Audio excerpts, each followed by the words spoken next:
guys হৈ গেল দেচোন এই ফাইনেল লুকটো এইটো বেচাৰি ইচ্ছা কৰিছিল চিম্পলকৈ মেকআপ কৰিব কাৰণে কৰি দিলোঁ এয়া মোৰ বস্তু ইয়াতে একো মানে যোগ কৰা নাই মোৰ মেকআপৰ প্ৰডাক্ট একো নাই ইহঁতৰ বস্তু দি কৰি দিছোঁ ফিটমি লেকমিৰ যি আছিল এনেকৈ মিলাই পেলাই ধুনীয়াকৈ কৰি দিছোঁ কেনেকুৱা লাগছে কমেণ্ট কৰি জনাব অজনী নাম চাইড কৰি অঁ সেইডাল বেছিয়ে হ'ল নেকি গাছৰ লতা কেইটকা অকণমান এনেকৈ কৰি দিছোঁ তলফালে চাই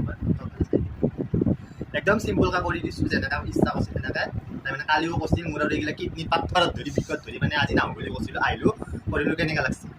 কেনে লাগছে দে হ'ব দে গাইজ আৰু ময়ো আছো গাইজ এই মামি মাহি বোলে দিদি হনুমান যাবলৈ আছো হাই গাইস ময়ো আছো মানে চব আছে আমাৰ চানাটো আছে